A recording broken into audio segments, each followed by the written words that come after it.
Everyone knows crossovers are hot, but if there's any doubt, consider this. The RAV4 has outsold the Camry so far this year, a vehicle that's been on top for more than 15 years. For 2018, Toyota left the RAV4 mostly alone, but they did shuffle some equipment around and add this all-new trim level, the Adventure.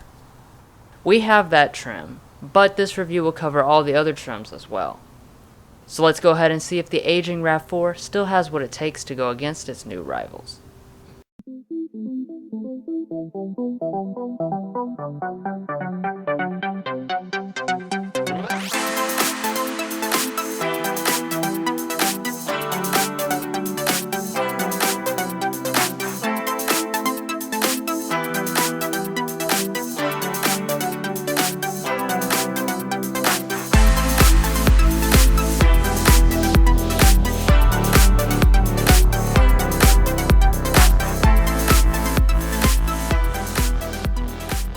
We would like to specially thank Toyota on Nicholasville for allowing us to come out and film this review.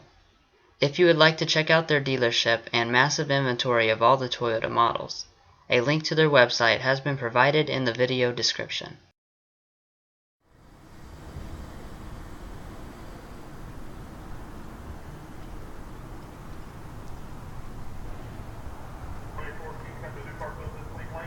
This is Toyota's fob for the Smart Key entry system. It comes standard on Limited and above, and the other trims besides the LE can add it optionally.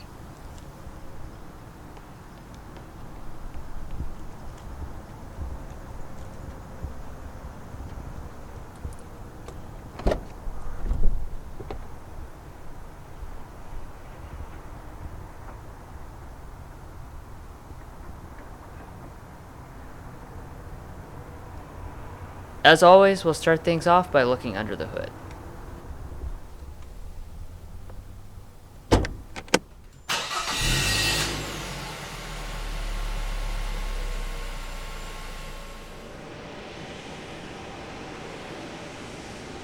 Powertrain-wise, there's nothing new to point out this year. That means you continue to have this 2.5-liter 4-cylinder engine, producing 176 horsepower and 172 pound-feet of torque. That engine is paired to a 6-speed automatic transmission, powering either the front or all 4 wheels. Something to note about the Adventure trim is that it comes with a limited slip differential, upgraded radiator, and supplemental engine oil and transmission fluid coolers. You can get a hybrid powertrain, but we'll be covering that model in a separate video. As far as fuel economy goes, the regular model still does pretty good. It is rated at 23 city, 30 highway, 26 combined for the front-wheel drive, and 22 city, 28 highway, 25 combined for the all-wheel drive. The 3 upper-end models, SE, Limited, and Platinum, for some reason lose 1 mpg combined for the front and all-wheel drive variations.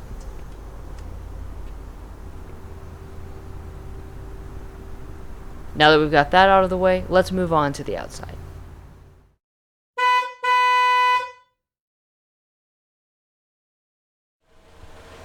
"2018 is likely the last model year of this generation, so there aren't any major styling changes. Obviously, this Adventure is the most different, but even it shares the same overall looks.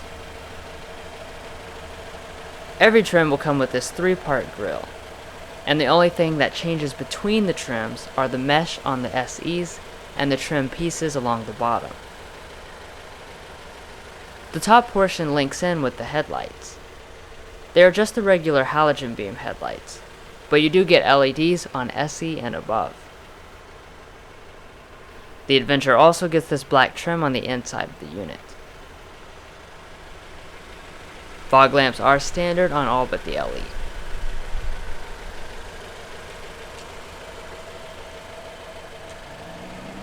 Now, one of the biggest differences about the Adventure is its higher ground clearance, which goes from 6.1 inches to 6.5 inches. That's still not very tall, even for this class, so it's obviously not made for anything hardcore. And let's not forget about the special Adventure stripe.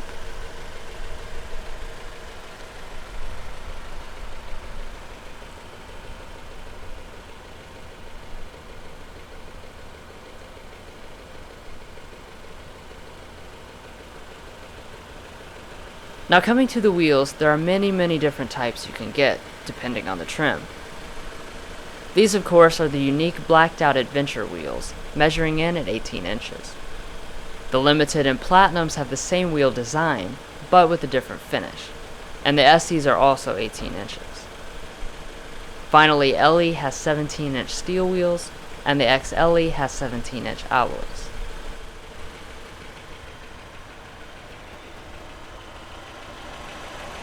The brakes are 10.8-inch ventilated disc brakes in the front, and 11.2-inch solid disc in the rear. The tires are all seasons, even on this Adventure.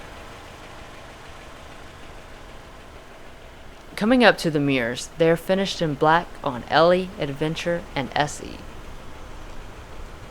They're all power adjusting, but only XLE and up are heated.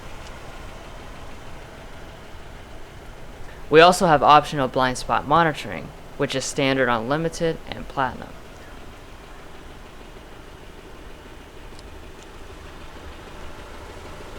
Now I want to take a moment to talk about the lower trim, since that's a big differentiator between the models.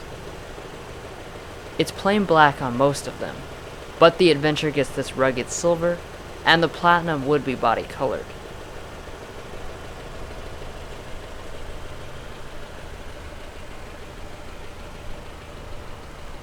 The RAV4 measures in at 181.1 inches long, which makes it slightly longer than the Ford Escape and Honda CR-V.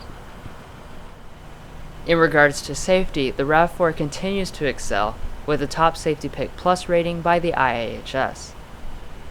It also comes with pre-collision braking with pedestrian detection, lane departure alert with steering assist, automatic high beam headlights, and dynamic radar cruise control.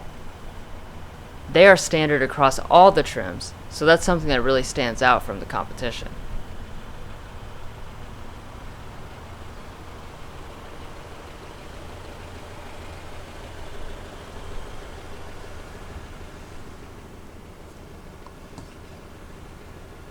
The fuel tank of the RAV4 is 15.9 gallons.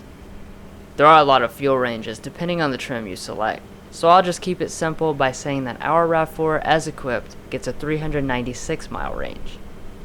You only need regular fuel.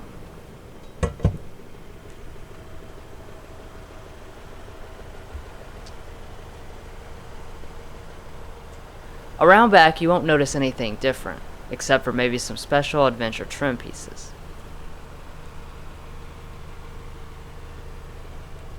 This area is black on SE and Adventure. The taillights are partially LED on all trims. It has a kind of 3D design. The Adventure gets chrome here and special badging.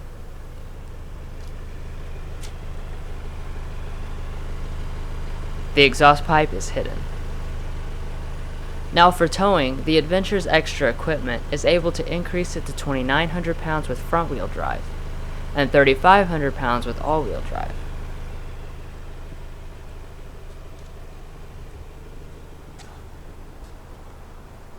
You do get a spoiler, and taller roof rails on Adventure. All but the LE have smaller ones standard. Well, that does it for the outside, so now let's check out the interior.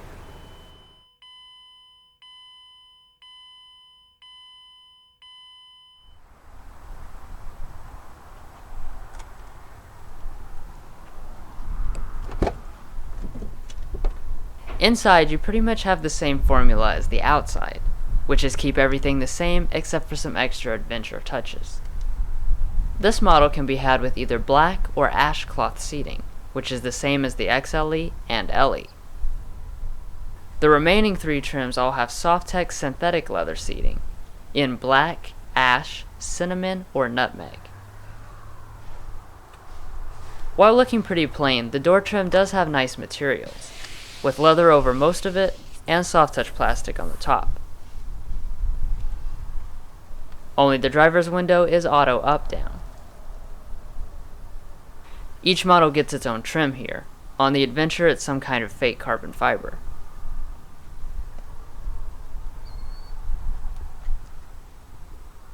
You do get special floor mats and a special scuff plate.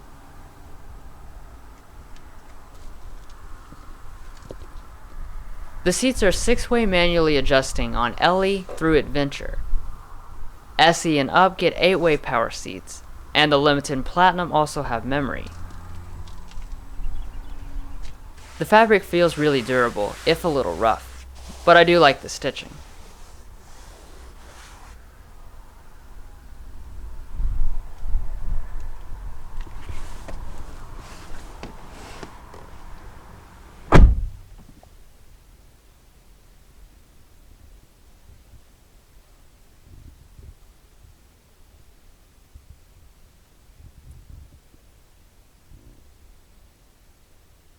Looking around, I don't notice anything different in here. That means the materials continue to be decent for the class. The upper dash is all hard-touch plastic, but the middle portion does have nicer stitched leather.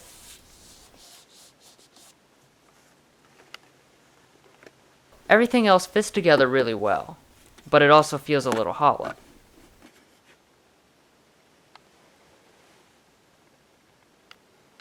Push-button ignition is standard or optional on most trims.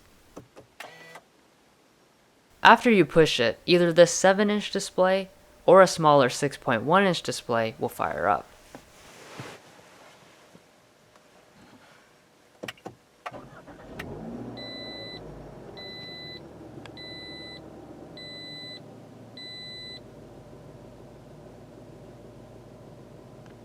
The gauges aren't real fancy or anything, but they do have a large 4.2-inch multifunction display. This can cycle through basically everything that the main head unit can.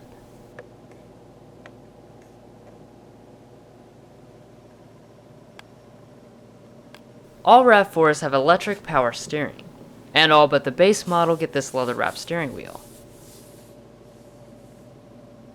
On this side you mainly have audio controls, and on the other side you have controls for the display, and then the adaptive cruise controls.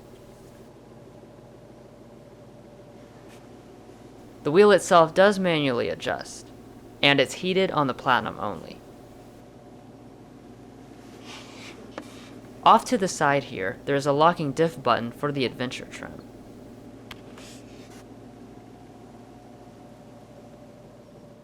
Moving on to the storage component, the RAV4 is one of the better offerings in the class.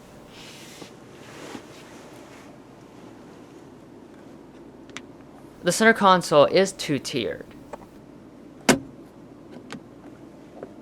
and in the bottom part there's plenty of felt-lined space.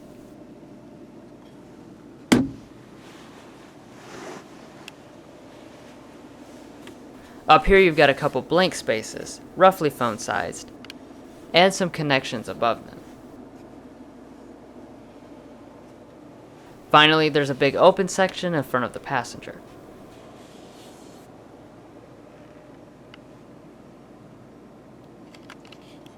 The shifter is a little bit different on the Adventure, since it's leather and has real metal.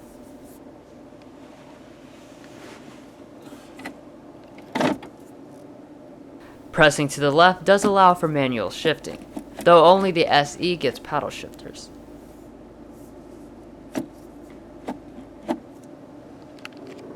When you shift into reverse, a standard backup camera will appear. However, standard on Platinum and optional on SE and Limited is a bird's eye camera. It gives you a 360-degree look all around the car, and it has a cool perimeter scan feature.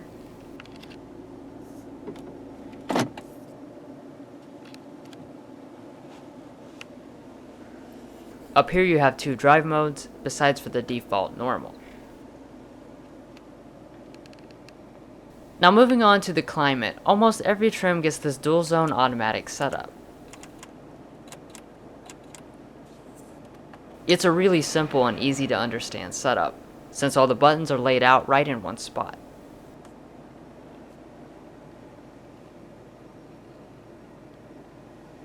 Now let's take a quick listen to the standard 6-speaker sound system.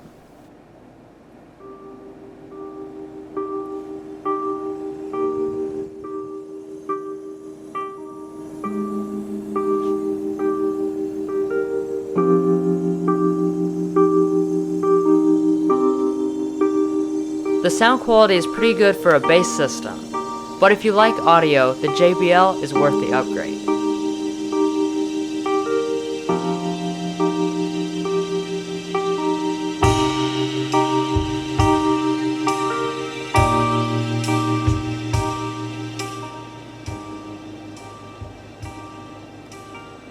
Now let's go ahead and take a quick look around the Intune system. This is the home screen. You can click on things to expand them. Here in audio, I can play and pause the standard Bluetooth. The other sources are available here. The next app we'll check out is navigation. Well, a map would normally come up, but the SD card apparently hasn't been installed yet. XLE and SE get connected navigation instead of the integrated navigation. Next is phone. In here you can view all of your contacts automatically synced over from your smartphone. You can also manually dial numbers, and text message support is included. There is no Android Auto or Apple CarPlay. That's more or less the main features of the system. If you'd like to see a more detailed look at all of what this system offers, then check out our Toyota Intune Tech Help video.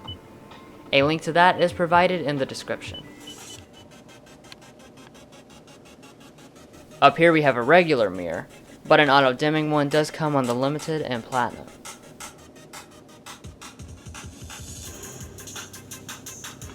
Surprisingly, all but the LE gets this moonroof.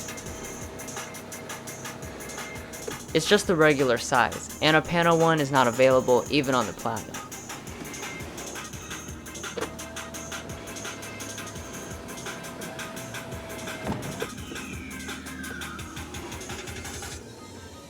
So overall, the RAV4's interior gets the job done, but in some respects it feels older and cheaper than some newer rivals. It's still very much class competitive, and lower trims especially offer a good value. Honestly, I see no reason why this wouldn't be great for you and your family.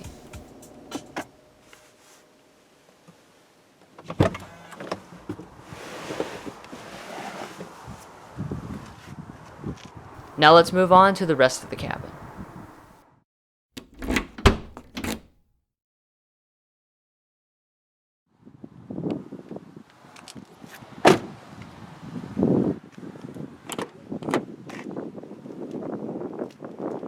Looking into the rear of the RAV4, you'll find 34.2 inches of legroom and 38.9 inches of headroom.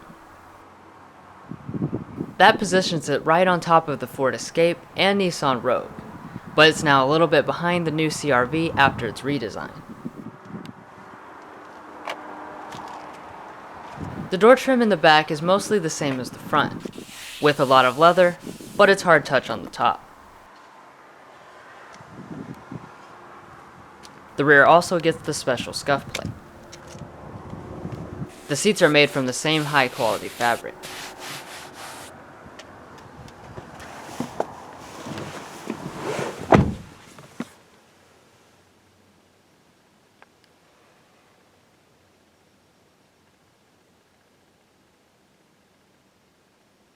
There are no vents back here, but there is a 12-volt outlet. As far as legroom is concerned, there's actually quite a lot with the driver's seat adjusted to my 5'8" body. Plenty of foot space as well.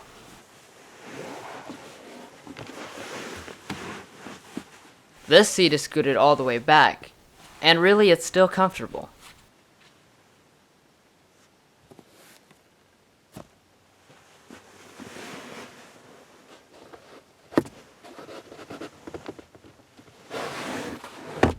There is a little armrest with some built-in cup holders.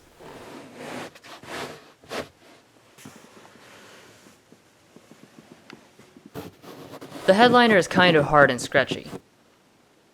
And here's the rear light.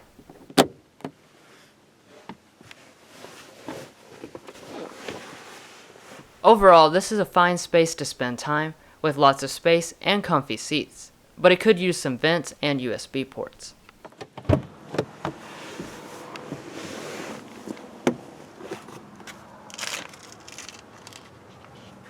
The seats do recline, and this lever also folds them.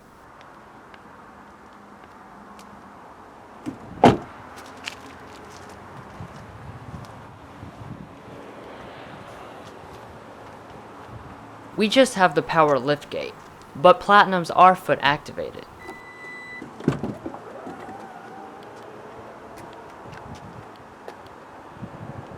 Inside the rear of the RAV4, you have a 38.4 cubic feet capacity behind the second row, and a maximum capacity of 73.4 cubic feet with the seats folded. This is again ahead of most rivals, with the exception of the new CR-V.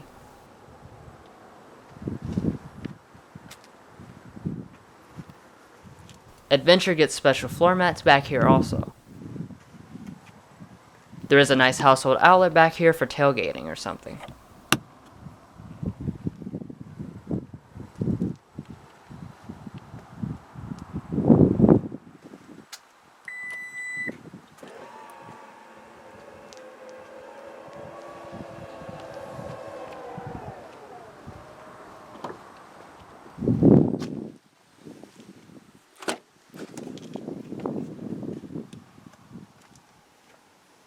The seat on this side is 4-way manual on every trim.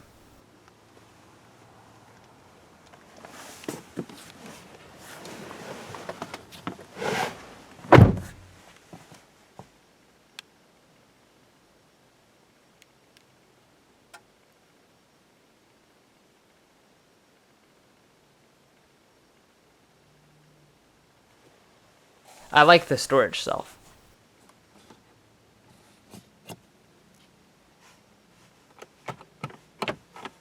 The glove box is dampened and quite big, but not felt lined.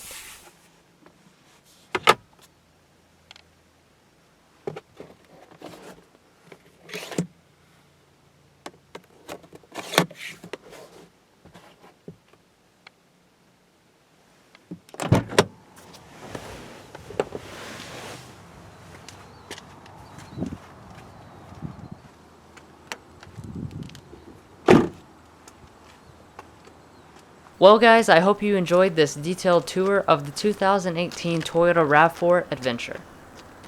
Stay tuned for the pricing information of this particular model, as well as the rest of the RAV4 lineup.